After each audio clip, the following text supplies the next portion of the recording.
பார்த்து கொண்டிருக்கிற அனைத்து ஆத்துமாக்களுக்கும் வணக்கம். கர்மா என்றால் என்ன?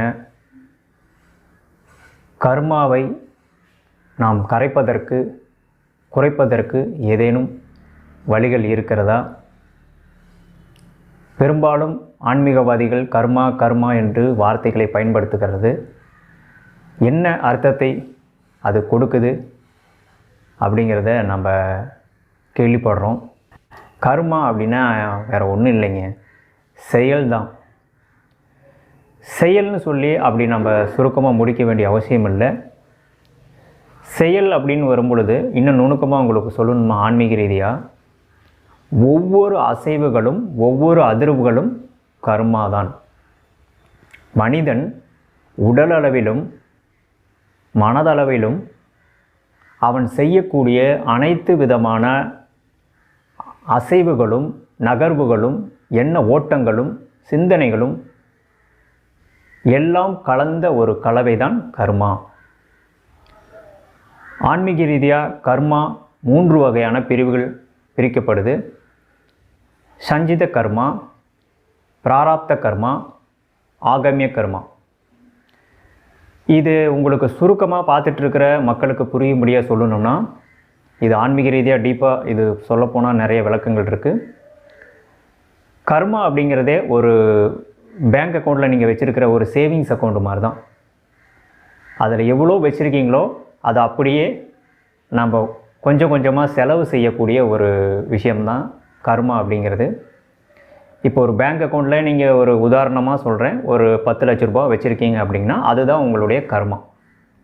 அந்த 10 லட்ச ரூபாயிலேருந்து 1 லட்ச ரூபாய் எடுத்து நீங்கள் செலவு செய்யலாம் அப்படின்னு சொல்லிட்டு தான் இந்த பிறவி எடுத்து வந்திருக்கீங்க.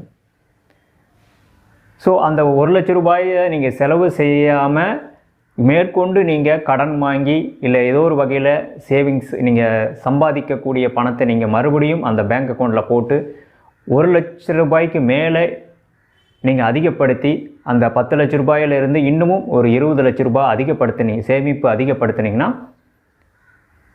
அதுவும் இன்னமும் கர்ம பதிவுகளை அதிகப்படுத்தும். ஸோ இப்போ நம்ம சொன்ன அந்த 3 கர்மாவை பற்றின ஒரு புரிதல் உங்களுக்கு இதனோடு ஒப்பிடும்போது புரியும். சஞ்சித கர்மா அப்படிங்கிறது ஏற்கனவே இருக்கிற கர்ம பதிவுகள். பிராரப்த கர்மாங்கிறது அதிலிருந்து நீங்கள் எடுத்துகிட்டு வந்த ஒரு லட்ச ரூபாய், அந்த 10 லட்ச ரூபாயில் இருந்து எடுத்துகிட்டு வந்த அந்த 1 லட்ச ரூபாய் தான் பிராரப்த கர்மா. அந்த 1 லட்ச ரூபாய் இல்லாமல் இன்னும் 10 லட்ச ரூபாய் நீங்கள் எக்ஸ்ட்ரா நீங்கள் சேமிப்பு செய்தாலோ இல்லை வினைகளை செய்தாலோ கடனாகவோ ஏதோ ஒரு வகையில் நீங்கள் செய்தாலோ அது எதிர்காலத்திலே உங்களுக்கு கர்ம பதிவுகளாக உங்களுக்கு உண்டாக்கக்கூடிய விஷயம்தான் ஆகமிய கர்மா. ஸோ இப்போ நான் சொன்ன சிமிலாரிட்டி உங்களுக்கு இது மூலிமா புரிஞ்சிருக்குன்னு நினைக்கிறேன். கர்மாங்கிறதே பெரும்பாலும் நெகட்டிவாக பார்க்குறாங்க. அந்த வார்த்தையை கேள்விப்பட்டாலே ஒரு பயம் ஏற்படுது. அப்படி இல்லை.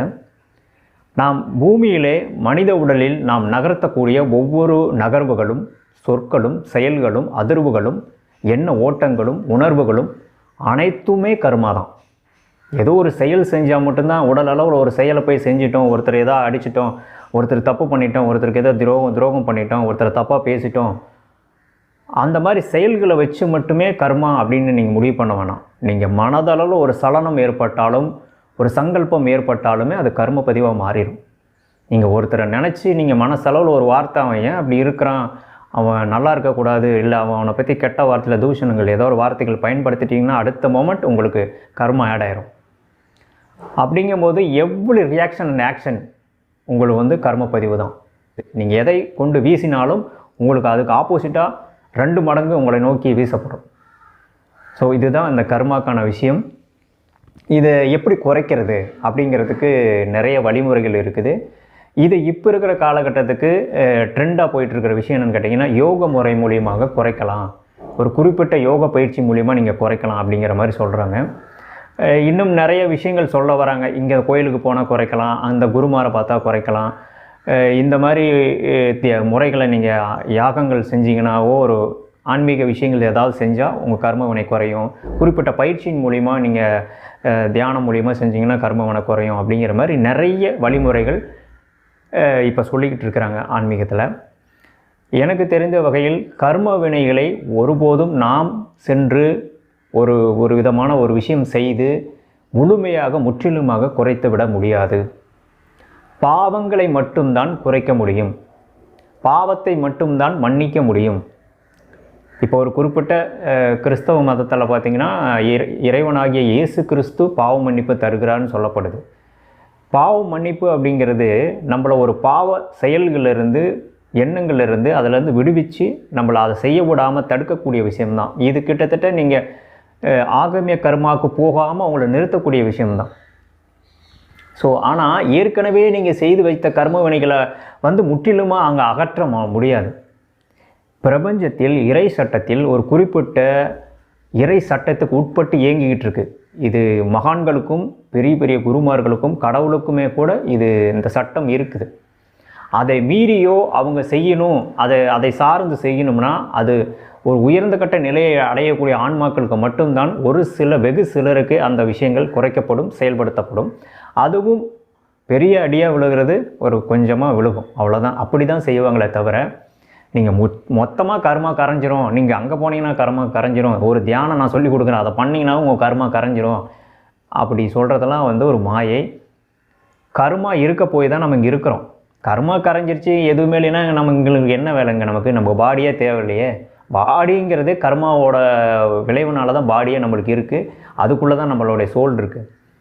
ஸோ எந்த விதமான செயல் கர்மாவும் இல்லை அப்படின்னா ஒரு தனிமைப்படுத்தப்பட்ட நிலைக்கு போய் அவங்க உயர்ந்த நிலைக்கு அடைஞ்சிருவாங்க. அதுதான் சித்தர்கள், மகான்கள், யோகிகள் கடைசி வாழ்வியலில் செய்கிறது. ஒரு குறிப்பிட்ட நாட்கள் முன்னாடியே சொல்லிடுவாங்க, சொல்லிவிட்டு அவங்க தனிமைப்படுத்திக்கிட்டு அவங்க உயர்ந்த நிலைக்கு போவாங்க. ஸோ அது கடைசியாக நடக்கக்கூடிய விஷயம். இப்போ சராசரி மனித வாழ்க்கைக்குள்ளே இருக்கிற உங்களுக்கு தெரியக்கூடிய விஷயம் என்னென்னு கேட்டிங்கன்னா, கர்மாவை குறைப்பதற்கு ஒரு எளிமையான வழி என்னன்னு கேட்டிங்கன்னா நிகழ்காலத்தில் வாழ்வது. இதற்கு நிறைய முறைகள் இருக்குது. ஞான யோகத்தின் வழியாக ஒரு சில நுணுக்கங்கள் இருக்குது. அதை நீங்கள் கற்றுக்கிட்டிங்கன்னா அது இன்னமும் நம்மளை கர்ம வினைகள்லேருந்து காப்பாற்றும். உதாரணமாக நம்ம இப்போ சஞ்சித கர்மா பார்த்தோம், பிராரப்த கர்மா பார்த்தோம், ஆகமிய கர்மா பார்த்தோம். இதில் எந்த கர்மாவை நம்மளால் முற்றிலுமாக இனிமேல் நம்மளுக்கு வராத அளவுக்கு தடுக்க முடியும்னா ஆகமிய கர்மாவை நம்மளால் தடுக்க முடியும். முடிந்த அளவுக்கு அதை நம்ம செயல்படுத்த முடியாமல் செய்ய முடியும், அதாவது அந்த கர்ம வினை வராத அளவுக்கு செய்ய முடியும். பிராரப்த கர்மாவையும் நம்மளால் கரைக்க முடியும். ஆனால் சஞ்சித கர்மா என்பது ஏற்கனவே அது நமக்காக காத்து கொண்டிருக்கிற ஒரு பதிவு. அதை குறைப்பதற்கு ஒரு நுணுக்கமான யோக முறைகள்லாம் இருக்குது. குறிப்பாக சொல்லணும்னா இந்த வாசி யோகம், கிரியா யோகம், பிராணாயாம யோக முறைகள், அஷ்டாங்க யோகம், இன்னும் பலதரப்பட்ட நுணுக்கமான யோக முறைகள்லாம் இருக்குது. அது ஒரு சித்தர்கள் முறையில் போய் நுணுக்கமாக ஆழமாக அது தெளிவாக கற்றுக்கிட்டு அது செய்யக்கூடிய முறை. அந்த மாதிரி சாதனங்கள்லாம் செய்யும் பொழுது குறிப்பிட்ட கர்ம வினை பதிவுகள் சஞ்சித கர்மாவில் இருக்கக்கூடிய பதிவுகள் இந்த பிறவியில் இங்கேயே நமக்கு குறையும்.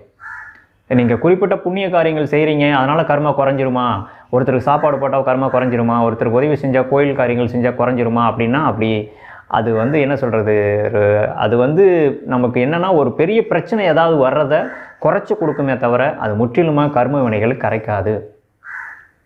அது நமக்கு ஒரு நல்ல விஷயம் நடக்கிறதுக்கான ஒரு பாதையை திறந்து கொடுக்குமே தவிர இந்த செயல்கள் எல்லாம் நம்மளுடைய சஞ்சித கர்மம் முழுமையாக அகற்றிடும், பிராரப்த கர்மாவை அகற்றிடும் அப்படிங்கிறது முட்டாள்தனமான ஒரு சிந்தனை.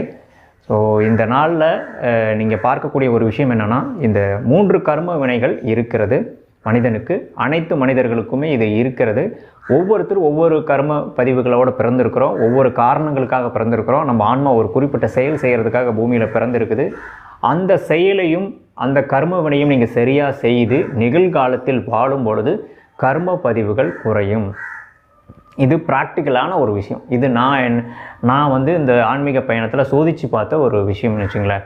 நிகழ்கால பாஸ்ட் லைஃப்பில் வாழாமல், அதாவது நடந்து போனதையும் நினச்சிக்கிட்டு இருக்காமல், இனி நடக்க போகிறதையும் நினச்சிக்கிட்டு இருக்காமல், இப்போ ப்ரெசென்ட் லைஃப்பில் நீங்கள் வாழ்ந்தீங்கன்னா, அது உங்களுடைய சோல் பர்பஸோடு நீங்கள் என்னன்னு தெரிஞ்சு வாழ்ந்தீங்கன்னா கர்ம வினைகள் எந்த வித தொந்தரவும் உங்களை செய்யாது, மேற்கொண்டு கர்ம வினைகள் சேராது, இருக்கிற கர்ம வினைகளும் குறையும். கடவுளும் உங்களை நோக்கி வந்து அந்த அருள் செய்து அந்த கர்ம வினைகளை குறைத்து விடுவார். அப்படித்தான் நடக்கும். அதுக்கு சில யோக முறைகள், நுணுக்கங்கள் இருக்குது, அதை செய்தாலும் நடக்கும், அது இல்லைன்னு சொல்லலை. ஆனால் ப்ராக்டிக்கலாக நான் சொல்ல வரேன், ஒரு குறிப்பிட்ட ஞானம் உங்களுக்கு கிடைச்சதுனாவே போதுமுங்கய்யா. நீங்கள் கர்ம வினையை குறைச்சிடலாம். அதை பற்றி நம்ம வகுப்புகள் மூலியமாக நம்ம சொல்லிக் கொடுக்குறோம்.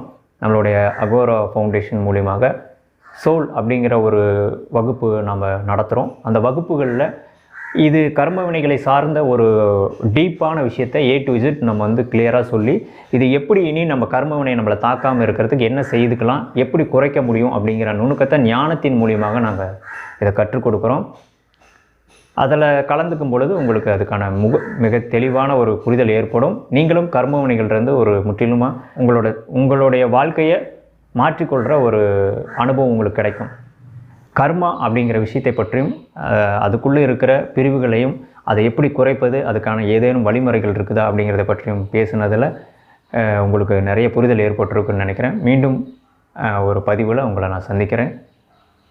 வணக்கம்.